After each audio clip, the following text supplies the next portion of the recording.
Well, guys, here we are in the California desert, just outside of Joshua Tree National Park. I'm behind the wheel of the 2022 Chevrolet Silverado ZR2. Yes, Z, not Z. This truck is brand new. It's also the first time the ZR2 package has been available on the Silverado. So what does that mean? This is an off-road ready truck straight from the factory. Not quite as extreme as the Ram TRX or the Ford F-150 Raptor, but in that same vein. And I gotta be honest with you, I kind of prefer this setup. This is a little more daily friendly. Now it's just as decked out in terms of the suspension. It's got Multimatics DSSV dampers. They've got 3 spools, 3 reservoirs. It really allows that fluid to move around much more quickly and effectively. As you can probably tell from the sound of my voice and maybe even the camera, we're on some pretty crazy washboard roads here. And I gotta say, yeah, it might sound a little rickety and rough, but it's actually very smooth considering what I'm doing right now. We're doing about 40 miles an hour and it doesn't feel all that crazy. It's very nicely balanced. Kind of drifting around these corners a little bit. It's doing just fine out here. Now this thing also has e-lockers both front and back. It's obviously got 4 high and 4 low. It's got a new terrain mode too. So when you're in that terrain mode, well, it activates a 1-pedal driving setup. It's actually really cool. You might think of that as something for an electric car, but no, here we are in a gas-powered, off-road ready, half-ton pickup truck, and I've got 1-pedal driving.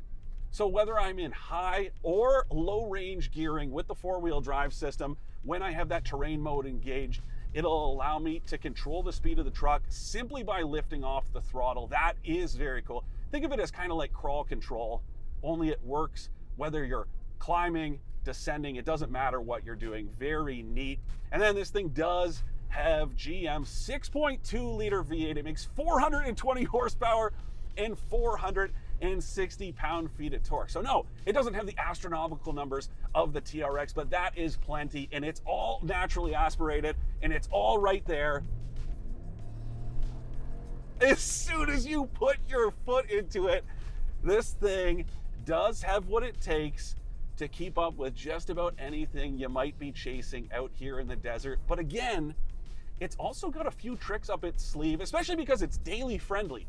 I like the fact that it's not a big, wide version of a half-ton truck. This is basically the same size as your average Silverado in terms of width, so you don't have to worry about this big, wide vehicle trying to get down trails. That much I very much like. And then the other thing I like is just driving it normally. It's very smooth.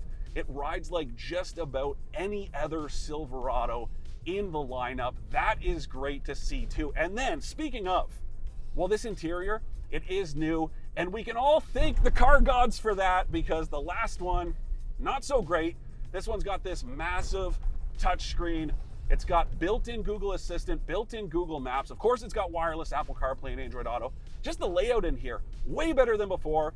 A 12.3-inch, I believe, fully customizable instrument cluster.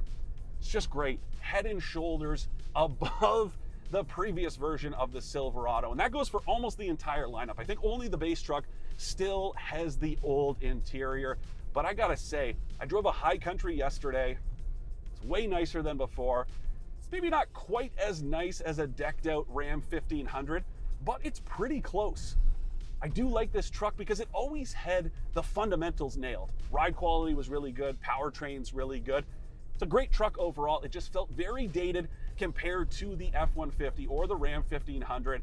And then you've got the new Toyota Tundra too. So it's nice to see that GM is keeping up with some of the amenities and even just some of the materials in here. They're way nicer than before. Now, of course, this isn't a full review. That means I don't have Will in the back, and that means we're not gonna have any of the fancy shots that we normally get, but we do have some cool stuff to check out. And I gotta tell you guys, I cannot wait to get my hands on one of these trucks back home so we can do a full off-road evaluation. But until then, I'm gonna keep having fun out here in the desert. I'll see you guys next time.